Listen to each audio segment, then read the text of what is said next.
함께 축복하였으면 좋겠습니다. 네, 제가 지난주에 그 천식 때문에 죄송하게 이렇게 에어컨도 제대로 못 켜고 그러셔서 너무 죄송했습니다. 많이 좋아졌어요. 켜셔도 됩니다. 잘, 앞으로도 몸 관리 잘하도록 노력하겠습니다. 많이 더우시죠? 네. 우리 성도님들은 성경의 이야기 중에서 가장 유명한 이야기가 뭐라고 생각하십니까? 많은 이야기가 있을 텐데요. 성경에 많은 이야기가 있는데, 근데 사실 성도들에게 물으면 워낙 성경을 많이 알기 때문에 무엇가 유명한지를 잘 알 수 없습니다. 근데 성경의 이야기 중에서 세상 사람들이 가장 많이 아는 이야기가 무엇일까요? 네? 맞습니다. 네, 오늘 본문이 여기니까 당연히 답도 여기겠거니 하시고 생각하실 수 있는데요. 다윗과 골리앗의 이야기입니다. 예수님의 이야기가 더 많이 알려져야 하는데 생각보다 더 많이 알려지고 웬만한 사람들 또 웬만한 문학작품, 예술작품 이런 곳에 많이 인용되고 고대인들조차도 좋아하고 사랑했던 이야기가 다윗과 골리앗의 이야기입니다. 그래서 성도들은 성경의 많은 이야기들 다 알고 있고, 그래서 뭐가 유명하다 안 유명하다 이렇게 이야기할 만한 그런 게 없지만 세상 사람들은 다윗과 골리앗은 다 합니다. 그리고 다윗이란 이름 자체가 성경에만 쓰인 것이 아니라 성경에서 나왔지만 성경 밖에 많은 부분에서 쓰이고, 또 서구권 사람들의 이름 중에 다윗이나 데이빗, 다니엘 이런 다윗과 연결되어 있는 이름들이 너무나도 많습니다. 또 골리앗에 대해서도 너무 많이 알고 있습니다. 힘이 세거나 뭔가 이렇게 괴력을 가지고 있다, 이런 것에는 거의 골리앗이라는 이름을 붙입니다. 그래서 장갑차라든지 탱크 같은 그런 이름들, 또 트럭 같은 것에서도 골리앗이라는 이름을 붙이고, 뭔가 이렇게 정력에 좋다 하는 약에도 이런 골리앗 이런 이름 같은 걸 붙입니다. 고대의 그런 문학 작품이나 또 미술, 조각 이런 거에 안에서도 어떤 게 소재가 많이 됩니까? 다윗과 골리앗의 이 싸움입니다. 유명한 이유는 그만큼 사람들이 이 이야기를 좋아하기 때문입니다. 유명한 이유는요. 그럼 다윗과 골리앗의 이야기를 사람들은 왜 좋아할까요? 성경에 많은 이야기들이 있는데 그 중에 왜 다윗과 골리앗의 이야기를 좋아할까요? 누가 뭐래도 영웅담이기 때문입니다. 이 사람들은요, 인간은 영웅담을 좋아합니다. 고대 그리스 시절부터 영웅들이 세상을 어떻게 지배하고 영웅이 되었는지 그 영웅 스토리들을 좋아합니다. 근데 성경의 많은 이야기들 중에서요, 대다수의 이야기들은 하나님이 영웅을 만드신 것처럼 보입니다. 근데 다윗의 이야기를 보면요, 하나님이 만드신 것도 있겠지만 다윗이 뭔가를 잘 해낸 것처럼 보입니다. 왜요? 골리앗과 1대1로 대결을 한 것은 누굽니까? 다윗이니까요. 그리고 그 골리앗을 당당하게 한 방에 무찌른 게 누구입니까? 다윗이니까요. 그래서 다윗이 그가 가지고 있는, 사람들은 별 볼 일 없다고 여겨지는 물맷돌 질로, 돌팔매 질로 그 거대한 3m가 넘는 그 거대한 골리앗을 때려잡은 이야기, 누가 봐도 영웅담이고 누가 봐도 통쾌한 이야기입니다. 그러다 보니까요, 사람들이 다윗과 골리앗의 이야기를 참 좋아하고 많이 인용하고 사용하고, 그 이야기에서 나오는 그 영웅의 스토리들을 자신들의 삶에 대입하려고 많이 합니다.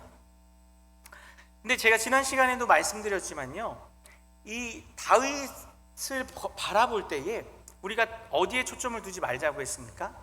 다윗의 영웅담에 초점을 두지 말자고 했습니다. 다윗이 영웅시 되어지고 다윗이 무언가를 스스로의 힘으로 잘해낸 것처럼 생각하면 안 된다고 했습니다.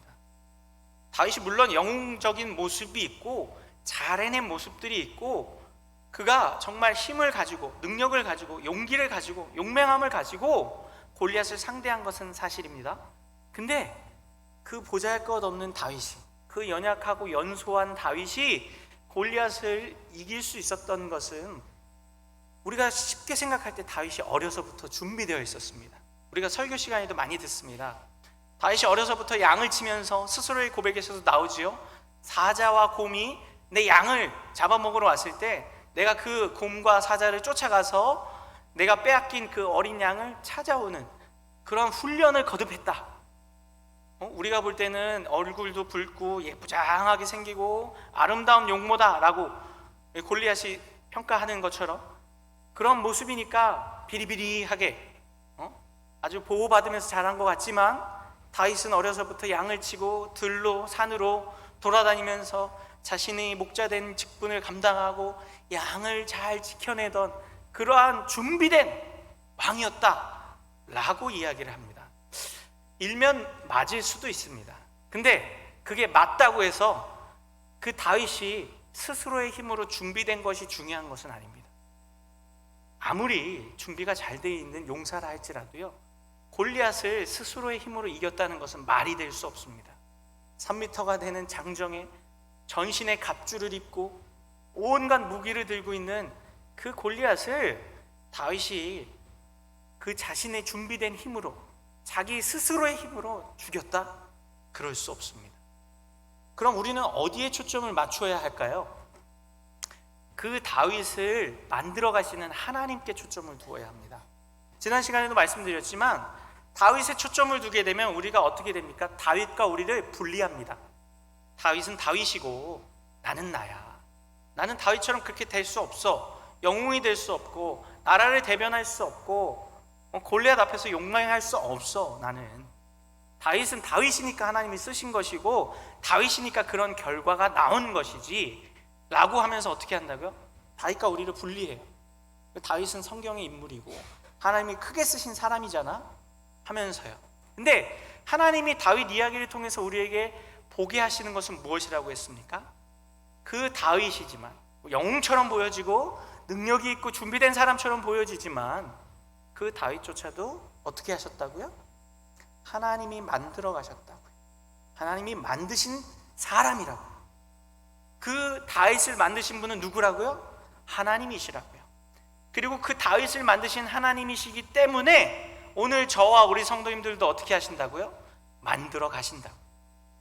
우리도 다윗처럼, 물론 다윗처럼 나라를 대표하고 민족을 대표하고 그 나라와 민족을 대표해서 앞장서 나가서 1대1로 골리앗과 싸울 일은 우리에겐 없을 수 있습니다. 그러나 다윗과 같이 하나님의 일에 저와 우리 성도님들도 얼마든지 쓰임받을 수 있습니다. 분야는 다르고 범위는 다를 수 있지만 우리가 놓여져 있는 우리의 삶의 자리에서 다윗처럼 사용되어질 수 있고 쓰임받을 수 있다는 것입니다. 다윗에게 초점을 두는 것이 아니라 그 다윗을 만들어 가신 하나님께 초점을 두고 그 하나님이 다윗을 어떻게 만들어 가셨는가를 우리가 배우면, 그리고 그 하나님의 만들어 가심에 우리가 순종하고 순응해 나아가면 저와 우리 성도님들도 어떻게 될 수 있습니까? 다윗처럼 쓰임받을 수 있습니다. 그것이 나의 가정이 될 수도 있고 직장이 될 수도 있고 교회가 될 수도 있고 내가 속해 있는 공동체나 지역 사회가 될 수도 있습니다. 범위나 또 분야는 다를 수 있지만 얼마든지 하나님이 우리를 쓰실 수 있습니다. 그래서 오늘도 저는 그 다윗을 만들어 가시는 하나님께 초점을 두며 보기 원합니다. 그래서 오늘의 말씀의 제목도요, 왕이 원수를 만나게 하심입니다.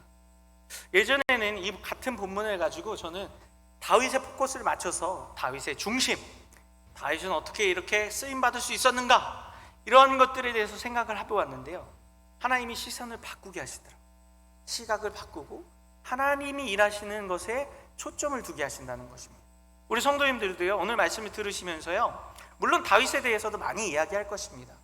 그러나 그 다윗을 만들어 가시는 하나님을 바라보면서 오늘 저와 우리 성도님들에게도 하나님이 만들어 가고 계시는 그 하나님의 일하심을 깨닫는 귀한 시간이 되었으면 좋겠습니다. 그럼 하나님은 먼저 다윗을 왜 이번엔 원수 앞에 세우셨을까요? 우리 지난 시간에 다윗을 하나님이 가장 먼저 누구를 만나게 하셨습니까? 하나님이 다윗에게 기름을 붓고 다윗을 사울과 가장 먼저 만나게 하십니다. 다윗이 만날 수 있는 사람이 참 많지 않습니까?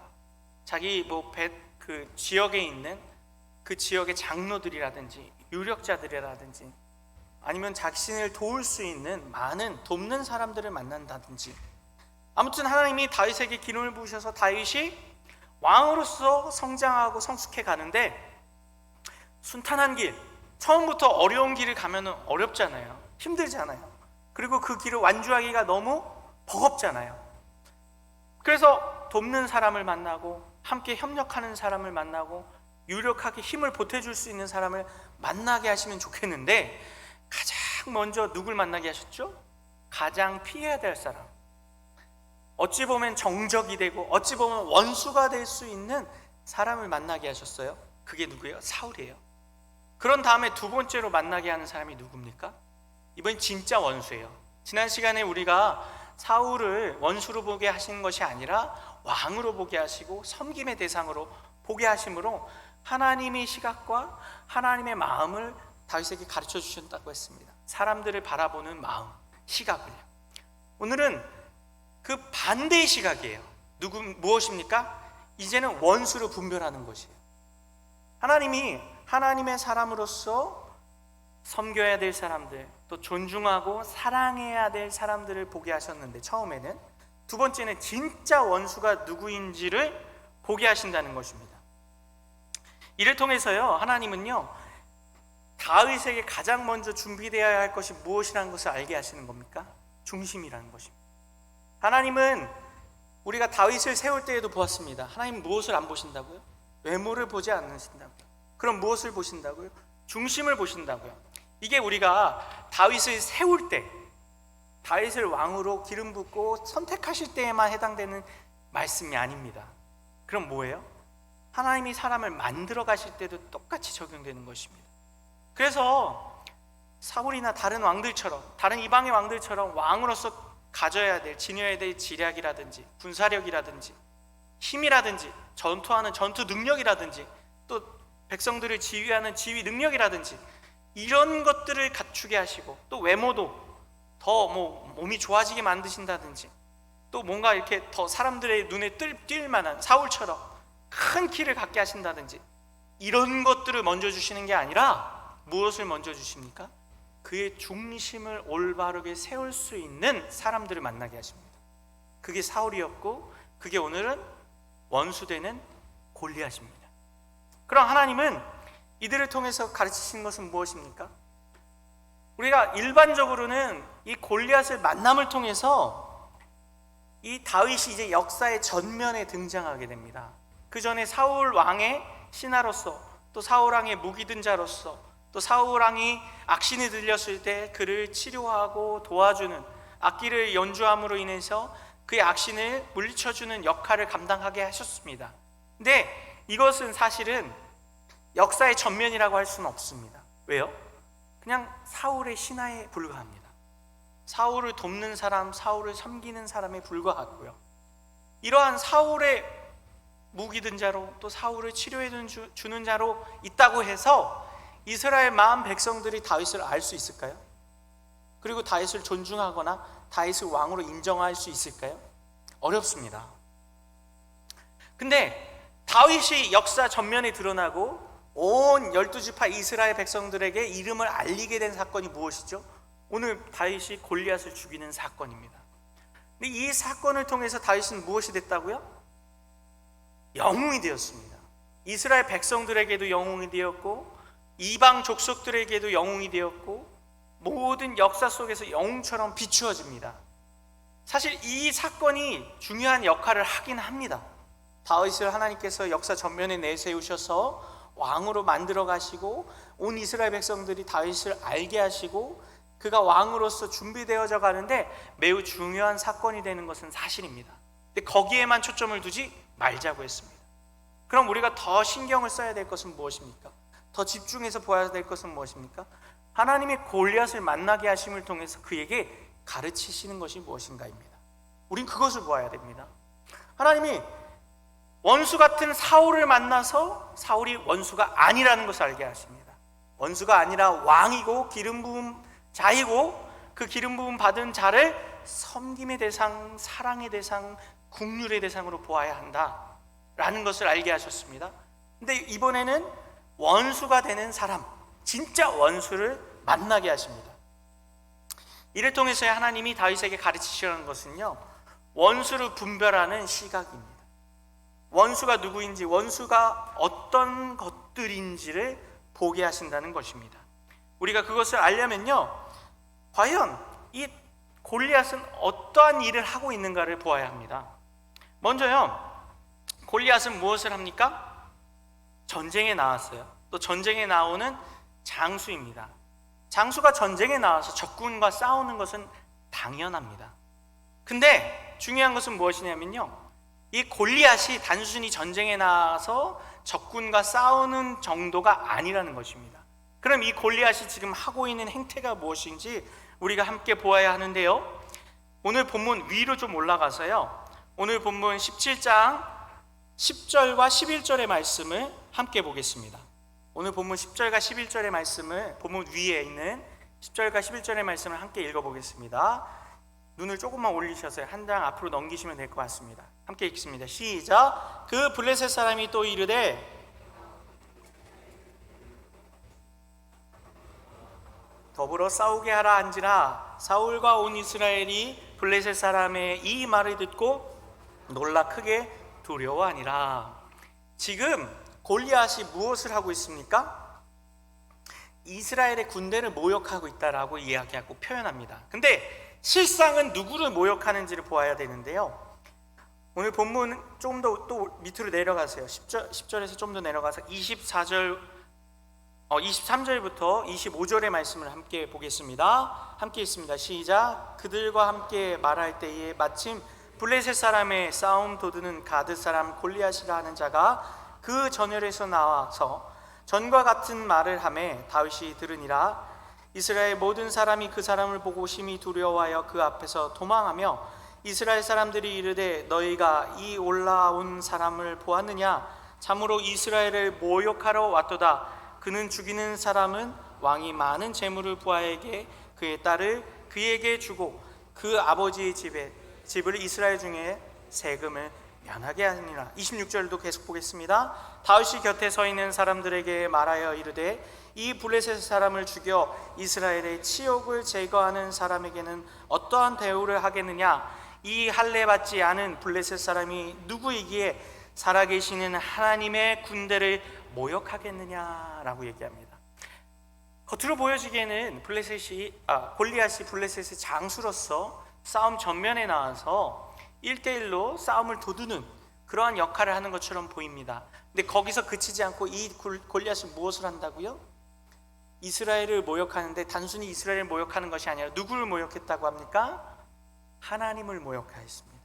하나님의 군대를 모욕하였고 그가 하나님을 방해하는 자의 역할을 하게 됩니다. 그렇습니다. 하나님께서 어린 다윗이 두 번째로 만나는 원수는 하나님을 모욕하는 자였습니다.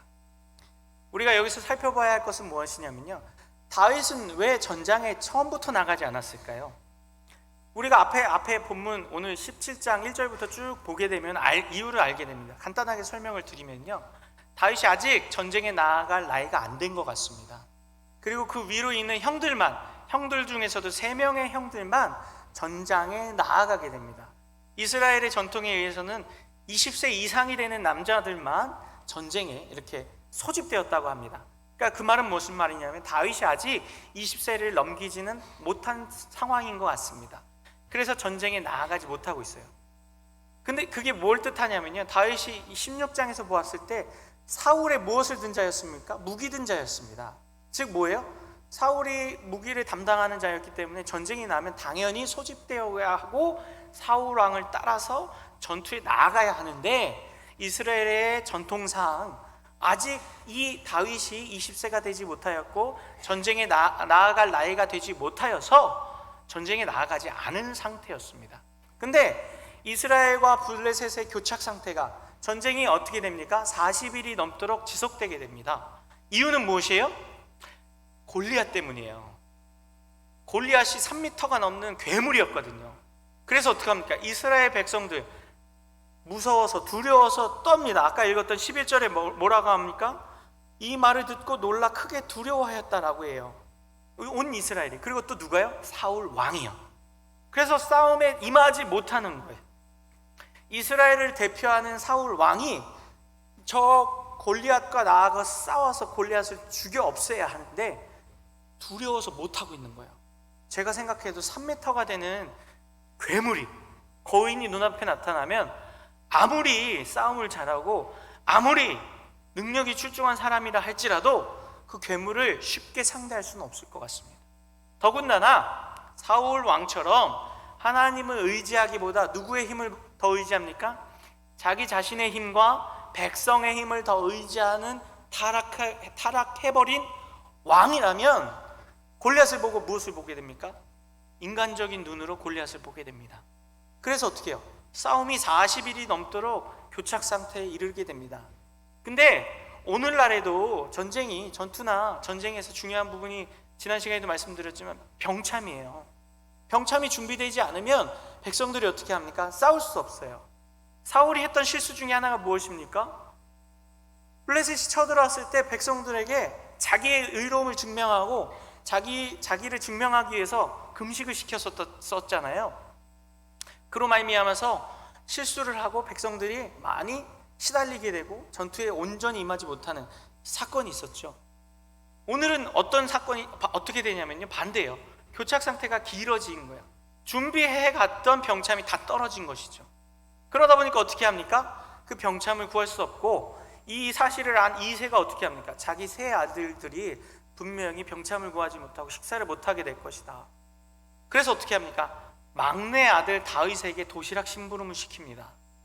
형들에게 가서 이 음식을 나눠주고 형들의 상태가 어떤지, 다친 곳은 없는지, 혹은 전사한 형님은 없는지, 여러 가지 상황을 보고 또 전세가 어떻게 흘러가고 있는지 이러한 것들을 파악하고 오라고 보낸 것이에요.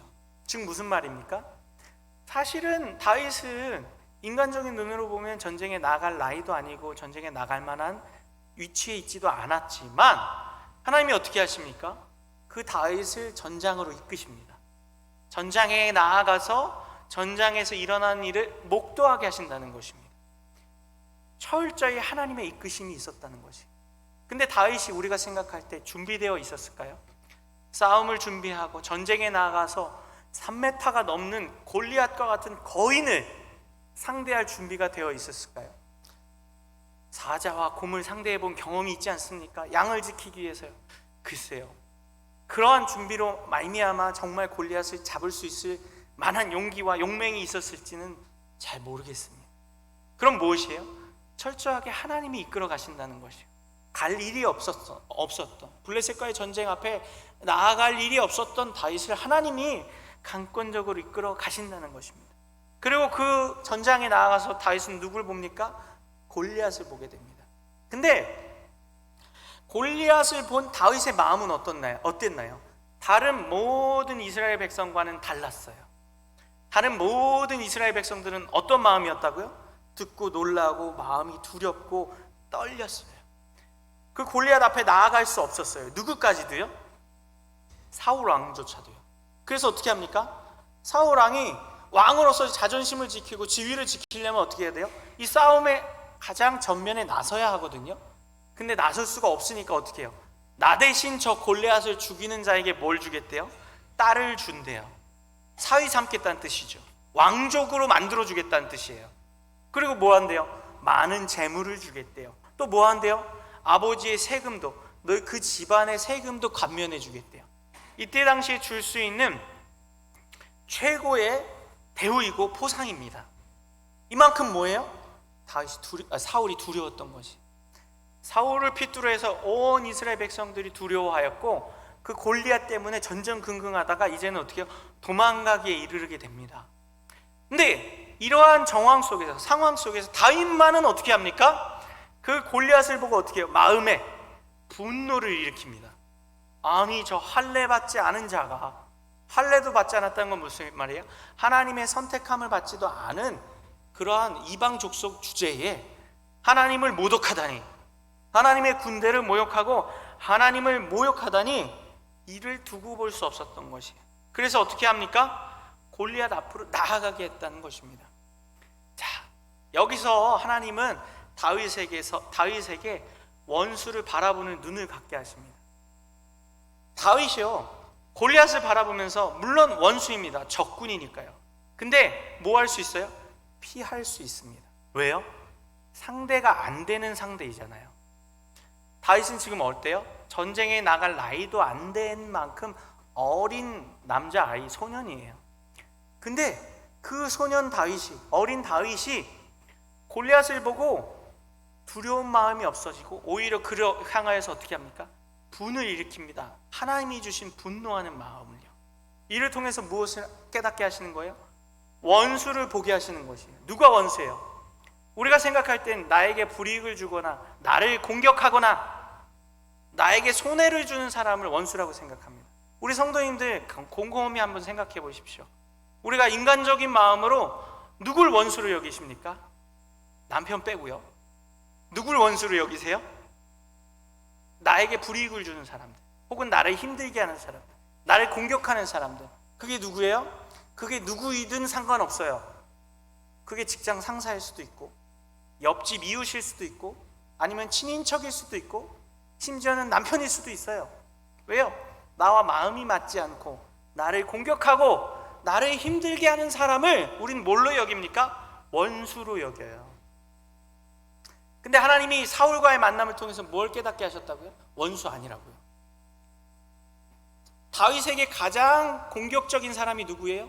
다윗이 가장 피해야 되고 다윗과 가장 경쟁되는 경쟁자가 누굽니까? 사울이에요. 다윗에게 가장 큰 손해를 입힐 수 있는 사람, 잠재적으로요. 아직은 사울이 다윗이 기름 부음을 받은 걸 몰랐기 때문에 직접적인 공격이나 직접적인 유해를 가하지는 않았지만 잠재적으로 이 이후에 다윗은 알 수 있잖아요. 아, 이 사울왕은 나를 공격하고 나를 정적으로 여기고 나를 숙청할 수 있는 그런 원수 같은 사람인데, 하나님은 가장 먼저 그를 만나게 하심을 통해서 어떻게 하셨습니까? 그 원수를 사랑하고 섬기게 하셨어요. 이 하나님의 마음은요, 이 다윗이 사울을 만나는 데서만 나타나지가 않습니다. 그럼 어떻게 해요? 성경 전체를 관통하고 있어요. 무엇을 보면 알 수 있습니까? 예수님의 말씀 속에서도요, 원수에 대한 우리의 입장, 우리의 생각을 어떻게 가져야 하는지를 말씀하시는데요, 누가복음 6장 27절 28절을 보면 이렇게 말합니다. 제가 읽어드리겠습니다. 그러나 너희 듣는 자에게 내가 이르노니 너희 원수를 사랑하며 너희를 미워하는 자를 선대하며 너희를 저주하는 자를 위해 축복하며 너희를 모욕하는 자를 위하여 기도하라. 뭐래요? 우리가 일반적으로 생각하는 원수, 나를 공격하고 핍박하고 나를 미워하고 선대하지 않고 저주하고 모욕하는 자, 그 자들이 원수라는 것을 우리가 모두가 동의합니다. 근데 예수님의 가르침은 뭐래요? 너희를 향하여서 공격하고 모욕한 사람을 미워하지 말래요. 그러면 다윗이 골리앗을 상대할 때 어떻게 해야 합니까? 원수이긴 원수인데 사랑해야 되는 거 아니에요? 예수님의 가르침을 갖고 오면요. 즉 무슨 말이냐면, 우리가 여기서 잘 보아야 할 게 있어요. 주어예요, 주어. 누구를 공격하는 사람들은 원수가 아니에요? 나를 공격하는 사람들, 나에게 유해를 가하거나 나에게 손해를 가하는 사람들은 원수가 아니에요. 그리고 원수라 할지라도 뭐래요? 예수님이 사랑하래요. 근데 지금 골리앗은 누굴 공격했나요? 하나님을 공격했어요. 하나님을 모욕했어요. 하나님을 업신여겼어요. 이게 차이입니다. 이해되시나요? 사울왕도 나중 되면요, 다윗을 어떻게 합니까? 죽이려고 합니다. 모욕합니다. 공격합니다. 선대하지 않아요. 미워해요. 근데 다윗은 사울왕을 끝까지 어떻게 합니까? 미워하지 않습니다. 원수로 여기지 않아요. 죽일 기회가, 절호의 찬스가 여러 번 와도 죽이지 않아요. 그럼 어떻게 합니까? 오히려 하나님이 기름 부으신 자이라는 것을 깨닫고 오늘 이 예수님의 가르침을 깨닫고 그를 어떻게 합니까? 사랑해요. 다윗이 사울을 사랑합니다. 그리고 죽고 난 다음에도 어떻게 해요? 애통하고 눈물 흘리고 곡을 하고 노래를 지어요. 그만큼 사랑해요. 예수님의 가르침을 그대로 실천했던 것이에요. 예수님을 아직 만나지도 못했던 다윗인데도요. 그 말은 뭐예요? 하나님의 가르침을 이미 다윗은 깨달았던 거예요. 예수님의 가르침을 이미 받았던 거예요. 근데 다윗이 지금 누구를 원수로 여겨요? 골리앗을 원수로 여겨요. 골리앗은 뭐기 때문에요? 단순히 나를 공격하고 나에게 유해를 가하고 나에게 불이익을 주고 나를 미워하는 게 아니라 누굴 공격한다고요? 여호와 하나님을 모욕하는 자이기 때문에, 하나님의 이름을 모욕하고 하나님을 공격하는 자이기 때문에 그를 무엇으로 여깁니까? 원수로 여긴다는 것이에요. 여기서 우리가 보아야 할 것은 무엇입니까? 깨닫고 가르침을 받아야 하고 배워야 할 것은 무엇입니까? 진짜 원수는 사람이 아니라는 것이에요. 단순히 그냥 사람이 나를 미워하거나 내 마음에 들지 않고 나와 의견이 맞지 않고 그렇게 나를 속삭이고 그렇게 나에게 힘들게 하는 상사, 남편, 자식, 친척, 시부모, 원수가 아니에요. 그들은 뭐예요? 사랑의 대상, 섬김의 대상이에요. 사울처럼. 그럼 모두가 다 사랑해야 될 사람이 맞습니까? 맞아요. 사실은 사람은. 왜요? 하나님이 보내신 사람이고 그가 원수처럼 보여진다 할지라도 하나님이 그들조차 사랑하시기 때문이에요. 그럼 우리가 원수를 여겨야 될 것은 무엇이에요? 하나님을 모욕하는 것, 하나님을 업신여기고 하나님을 없다고 여기는 것들, 그 모든 것을 원수로 여겨야 합니다. 그래서 사실은 오늘 본문에서는 그 대상이 인물화되었어요. 골리앗이라는 인물. 그리고 구약시대에는 그런 악의 대상이 상징적으로 혹은 또 가시적으로 나타납니다. 아말렉이라는 족속 같은, 블레셋이라는 족속과 같은 족속으로, 가나안의 족속들로, 혹은 이방의 민족들로, 혹은 아각왕이라든지 골리앗이라든지 이러한 악의 그런 모형을 가지고 있는 사람으로요. 근데 이것이요, 오늘날에 와서는, 신약시대를 넘어서서는요, 어떠한 특정한 인물이나 사람으로 대변되지만 않습니다. 그럼 무엇이라고요? 하나님을 모욕하고 하나님을 업신여기고 하나님을 없다고 여기게 만드는 모든 것. 그래서 사실은 사람이 국한되지 않고요, 우리의 생각이 될 수도 있고요, 이 시대의 시대 정신과 사상이 될 수도 있고요, 가치관이 될 수도 있고요, 수많은 것들이 무엇입니까? 하나님을 없다 여기는 것이 될 수 있음을 우리가 기억해야 합니다. 그래서 하나님이 보게 하시는 건 뭐라고요? 원수를 분별하는 시각이요, 원수를 분별하는 눈을 다윗에게 갖게 하시는 거예요. 다윗은 동족을 미워하지 않아요. 사울을 미워하지 않아요. 왜요? 하나님의 백성이기 때문에, 하나님이 구원하시고 하나님이 기름 부으시고 하나님이 선택한 민족이기 때문에. 근데 누굴 미워하고 누굴 원수로 여긴다고요? 하나님을 믿지 않고 하나님을 업신여기고 하나님을 없다라고 여기는 것들.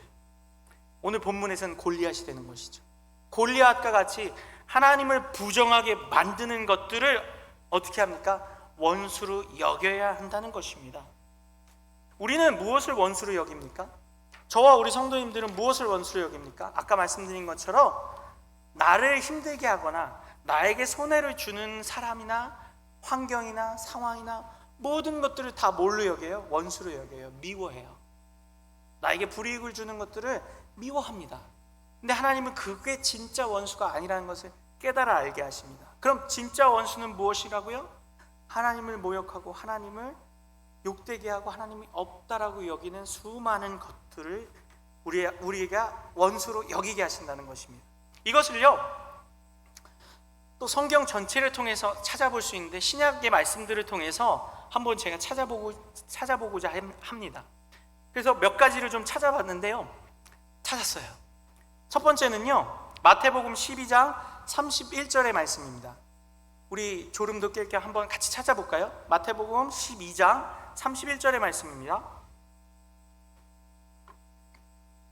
마태복음 12장 31절의 말씀입니다.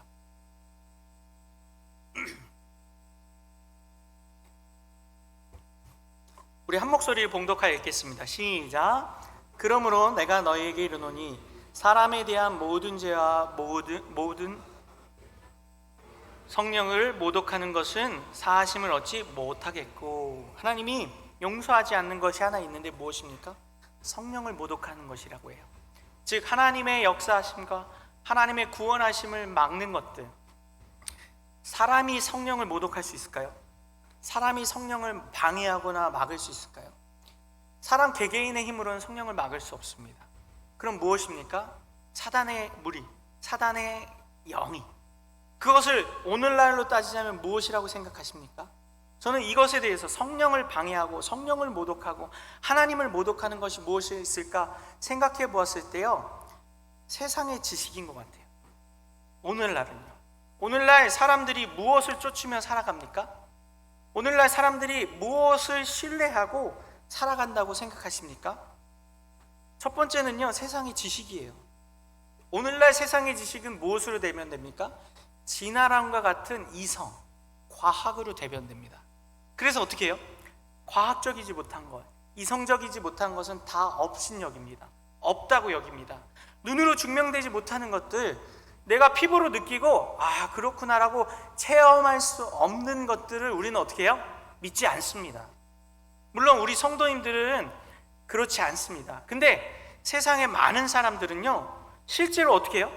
세상의 지식이라든지 이성이라든지 과학과 같은 증명되어지는 것, 눈에 보이고 손으로 잡히는 것이 없으면 믿지 않아요. 그래서 뭘 안 믿는 거예요? 하나님을 안 믿는 거예요. 예수님의 구원을 믿을 수 없는 거예요. 예수님의 성육신을, 동정녀 탄생을, 예수님의 죽으심과 십자가 부활을 믿을 수가 없어요. 왜요? 증명이 안 되잖아요. 오늘날에 동정녀 탄생이 있습니까? 오늘날에 십자가의 죽음과 부활을 경험할 수 있나요? 없어요. 그러니까 예수님에 대해서, 하나님의 일하심에 대해서 어떻게 합니까? 믿지 못해요. 받아들이지 않습니다. 그것이 뭐예요? 성령을 모욕하는 거예요. 하나님을 모욕하는 거예요. 왜요? 내 이성이나 내 생각이나 내 짧은 경험으로 하나님을 경험할 수 없다고, 그 크신 하나님을 없다라고 말하는 것이에요. 이것이 우리 안에도 들어올 수 있다는 것입니다. 제가 우리 청년들 이렇게 사역하면서 느꼈던 것이 무엇이냐면요, 청소년 청년들을 사역하면서 어려서부터 교회는 나왔기 때문에 교회는 열심히 다니는데요, 마음속에 믿음이 없어요. 우리가 복음에 대해서 가르쳐주고 아이들에게, 청년들에게 신앙에 대해서는 가르쳐줘요. 근데 무엇이 없어요?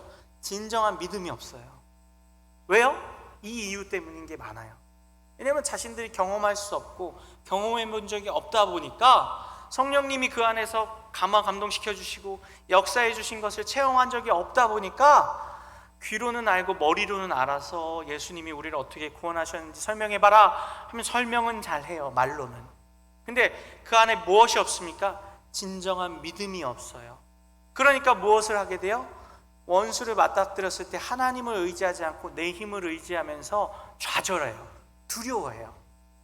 이게 두 번째 또 하나의 원수의 공격이기도 해요. 무슨 말이냐면, 우리가 하나님을 믿지 못하게 만드는 그런 생각과 사상들을 우리 안에 주입하고요, 그 주입된 사상으로 인해서 인생의 문제, 골리앗과 같이 넘을 수 없을 것 같고 나에게 큰 그 장벽이 되는 일들을 만나게 되면 그 일들을 하나님께 기도하고 하나님께 의지해서 넘어서려는 것이 아니라 하나님이 있다는 것을 믿지 못하니까, 어려서부터 교회는 다니고 교회 생활은 했지만, 신앙생활, 종교생활은 했지만 내 삶 속에서 실제적으로 그 하나님을 경험한 경험이 없다 보니까 어떻게 합니까? 하나님을 찾지 않아요. 그리고 그 인생의 문제에 대해서 어떻게 합니까? 좌절하고 낙심하고 두려워해요. 누구처럼요? 사울왕처럼요. 그래서 어떻게 해요? 손 놓고 있는 거예요.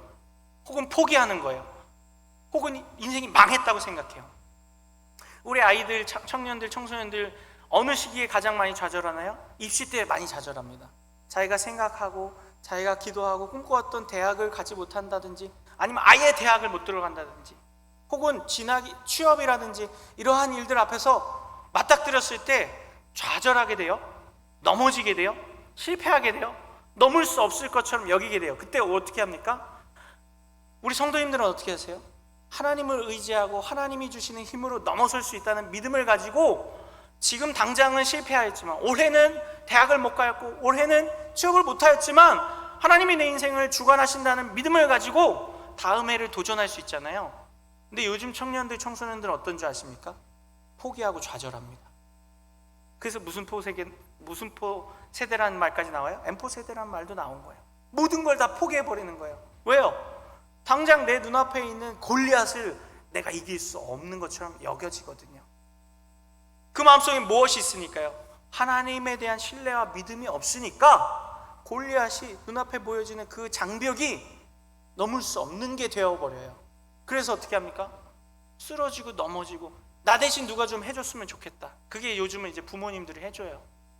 부모님들이 어떻게든 뭐 취업문을 열어주고 청탁을 해서라도 어떻게 해서든 기부를 해서라도 대학을 보내주고 지방대라도 보내주고, 뭐 아무튼 방법을 다 온갖 것을 동원해서 자녀의 길을 열어주니까 자녀들이 하나님을 찾을 이유도 없어져 버렸어요. 인생에 치열하게 고민을 하고 인생의 치열한 골리앗을 만났을 때 좌절도 맛보지만 그 좌절 속에서 하나님이 나와 함께 하신다는 경험을 통해서 하나님이 살아계심을 믿고 체험하고 나아가야 하는데, 그 믿음이 없으니까 성령님을 모독하고 하나님을 모독하는 이 세상 앞에서 무릎을 꿇을 수밖에 없게 된다는 것입니다. 두 번째, 하나님을 업신여기고 하나님을 모욕하는 것이 무엇일까요? 자꾸 우리는 사람을 생각해요. 직장 상사, 혹은 내 이웃, 혹은 내 친척, 혹은 나와 마음에 안 맞는 그 사람.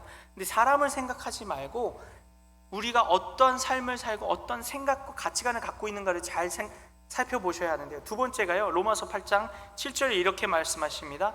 육신의 생각은 하나님과 원수가 되나니 이는 하나님의 법에 굴복하지 아니할 뿐 아니라 할 수도 없습니다. 무엇이 하나님과 원수가 된대요? 육신의 생각이요. 하나님의 일을 생각하는 것이 아니라 육신의 일을 생각하고 나의 안위를 생각하고 내 놓여있는 상황과 육신의 것들만 생각하면 어떻게 됩니까?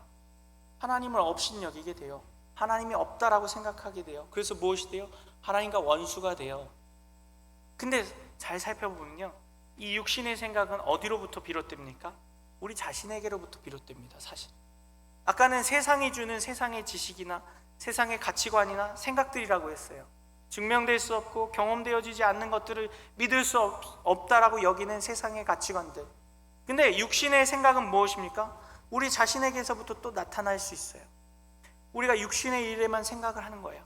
당장 오늘을 살아가는 거, 당장 이번 달을 먹고 살 문제, 당장 올해 거쳐야 할 집, 당장 우리 가족이 생활해야 할 일들, 여러 가지 육신의 생각들을 우리가 합니다. 그래서 어떻게 해요? 하나님의 생각이나 하나님의 법이나 하나님의 일들에 대해서는 생각지 않는 것이, 우리가 그것들을 어떻게 합니까? 원수로 여겨야 합니다. 내 육신의 생각에만 몰두하여서 교회에 나온 주일에는 그래도 하나님에 대해 생각하지만 예배를 마치고 집에 돌아가시면서 무슨 생각하십니까? 이번 주는 어떻게 살지?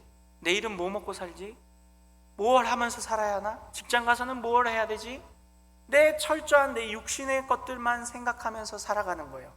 그것이 뭐예요? 원수예요. 그리고 그 원수는 뭐합니까? 우리를 공격해요. 공격해서 뭐 하려고요?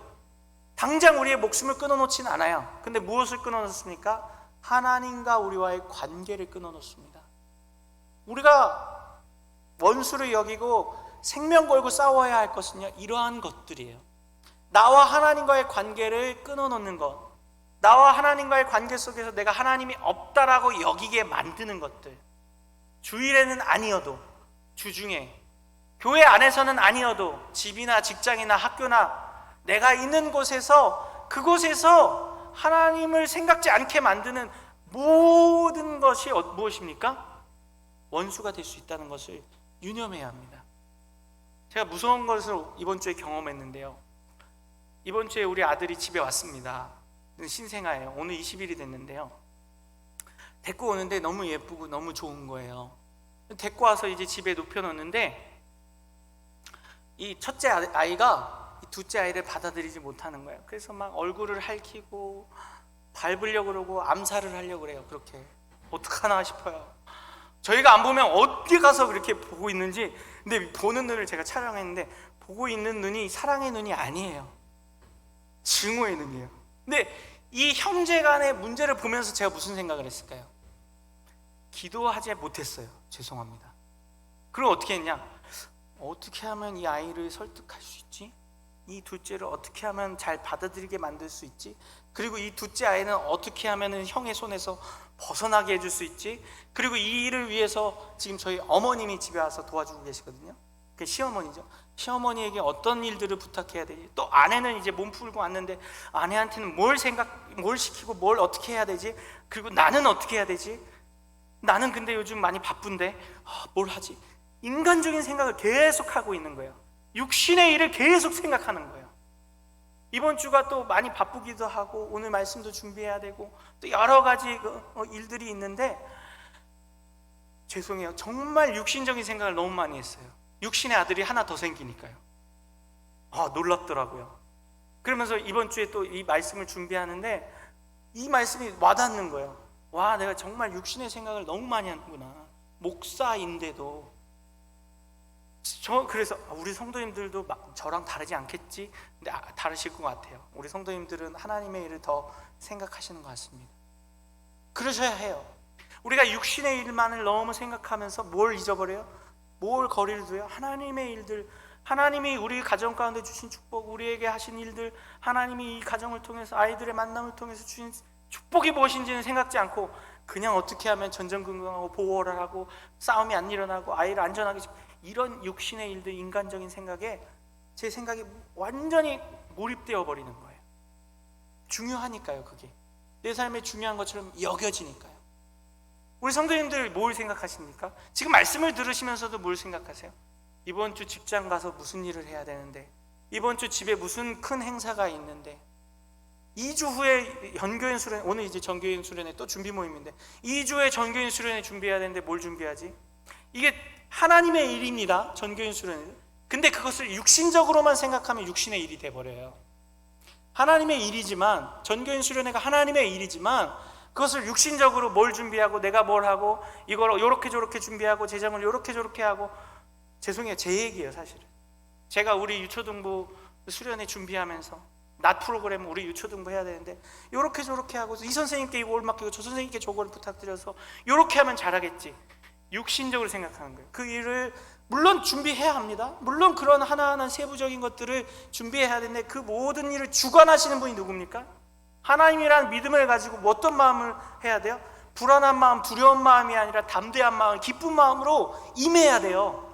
그게 뭐 수련회일 수도 있고 직장에 가서일 수도 있고 저 같은 경우는 두 아이 키우는 일일 수도 있고 수많은 우리 삶의 일들 속에서 하나님이 이 일들을 주관하시고 하나님이 우리와 함께 하신다는 그 믿음, 그게 뭐예요? 하나님의 법이 나를 다스린다는 그 믿음을 가지고 그 일들을 준비하고 기도하고 하나님과 함께 그 일들을 풀어나가야 되는데 자꾸 뭐예요? 육신의 일로 하는 거예요. 사울처럼. 그러다 뭘 만나요? 골리앗을 만나요. 골리앗은 뭐예요? 내 힘으로 절대 할 수 없는 일이에요. 첫째 아이의 마음을 돌리는 건 제 힘으로 절대 할 수 없습니다. 말귀를 못 알아들어요. 2살짜리가 무슨 말귀를 알아듣겠어요? 내 힘으로 절대 할 수 없는 일, 골리앗을 만나요. 그 일들이 있습니다, 우리 앞에. 그럼 우리 어떻게 하십니까? 골리앗 만나면 어떻게 하십니까? 그 원수 만나면 어떻게 하시겠습니까?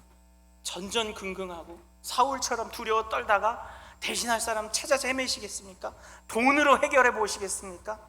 보모를 붙이면 제 아들이 안 그럴까요? 닌자 같다니까요. 암살하러 온다니까요. 어른이 몰라요? 직장일은 안 그러세요? 가정일은 안 그러세요? 학교나 내가 있는 삶의 자리의 일들은 안 그러세요? 골리앗 항상 나타납니다. 그 골리앗은 내가 넘을 수 없는 일이기도 한데요, 더 중요한 건 뭐예요? 하나님과 우리의 관계를 단절시키는 그 모든 일들이라니까요. 그 모든 일들이 우리를 어떻게 합니까? 쓰러뜨리려고 해요. 원수라니까요. 우리를 죽이려고 하는 거예요. 원수는 우리를 가만히 두는 것이 아니고 우리를 그냥 잠시 괴롭히고 넘어가려고 하는 게 원수가 아니에요. 그럼 뭐예요? 우리를 완전히 소멸시키고 완전히 죽이려는 것이에요. 근데 이 완전히 죽이는 건 뭐예요? 육신을 완전히 죽이는 게 아니에요. 영을 완전히 죽이는 거예요. 영을 완전히 죽이는 건 뭐예요? 하나님과의 관계를 단절시키는 거예요. 내 육신의 문제에 완전히 창념해서 완전히 눈이 초점이 거기에만 몰입되어서 하나님을 볼 수 없게 만드는 일이라고요. 근데 하나님은 다윗을 통해서 무엇을 보게 하십니까? 무엇을 가르치십니까?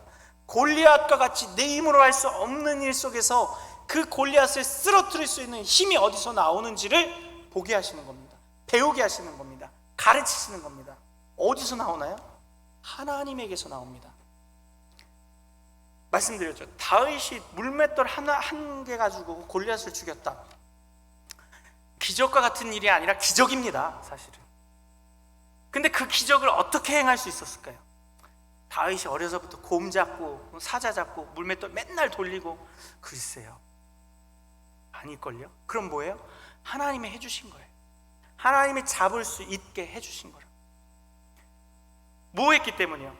오늘 본문 45절부터 보겠습니다. 함께 있습니다. 다윗이 블레셋 사람에게 이르되 너는 칼과 창과 단창으로 내게 나아 오거니와 나는 만군의 여호와의 이름 곧 네가 모욕하는 이스라엘 군대의 하나님의 이름으로 내게 나아가노라.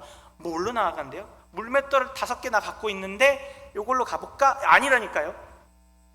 나 어려서부터 곰 잡고 사자 잡았는데 나 기술 되게 좋아. 아니라니까요.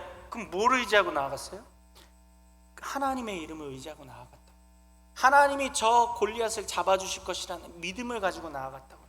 아무리 내가 준비가 잘 되어 있고 아무리 기술이 좋고 아무리 훈련이 잘 되어 있어서 잡을 수 없는 게 골리앗이에요. 누구만 잡아주실 수 있나요? 여호와 하나님만이 잡아주실 수, 물리쳐 주실 수 있는 것이. 그래서 하나님은 다윗을 통해서 무엇을 깨닫게 하십니까? 원수를 대하는 태도예요. 원수를 분별하는 법도 보게 하시지만 원수를 대하는 태도도 다윗을 통해 보게 하세요. 원수를 어떻게 대해야 합니까? 두려워하지 말아야 합니다. 그럼 어떻게 해야 합니까? 하나님 의지하고 담대하게 나아가야 돼요. 내 힘 의지하고 나아가면 사울왕처럼 돼버려요. 왜요? 어떻게 해요? 두려워 떨고 안 될 것 같으니까 돈 쓰고, 그 다음에 뭐 다른 사람 대신할 사람 찾고, 그러다 보니까 어떻게 해요? 시간만 계속 끌고 아무 일도 할 수 없는 것이. 근데 하나님의 이름을 의지하고 하나님이 나와 함께 하신다는 것을 믿고 나아가니까 어떻게 됩니까? 다윗은 전장에 오자마자 골리앗한테 직행해버려요. 뭐 사울왕도 만나고 그 사람들을 거치긴 하지만, 형들도 만나고 거치긴 하지만, 오자마자 바로 골리앗을 싸우고 오자마자 어떻게 됩니까? 골리앗을 이겨버려요. 그럴 수 있었던 비결은 뭐라고요? 하나님이 나와 함께 하신다는 믿음을 가지고 나아갈 때, 하나님이 나와 함께 하신다는 것을 경험할 때, 그리고 그 경험을 가지고 담대하게 골리앗 앞에 나아갈 때 어떻게 할 수 있나요? 우리는 이겨낼 수 있습니다. 승리할 수 있습니다. 말씀을 마무리하겠습니다. 오늘 하나님이 다윗과 골리앗의 이야기를 통해서요, 물론 다윗의 영웅성도 볼 수 있겠고 그가 준비되어 있었던 모습도 볼 수 있겠지만, 더 중요한 것은 무엇입니까?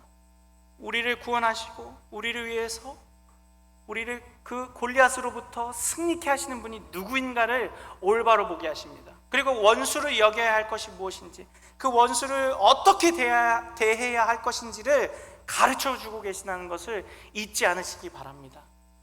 오늘 그 구원과 그 승리는 예수 그리스도를 통해 저와 우리 성도님들에게 임하고 계심을 또한 잊지 마시기 바랍니다.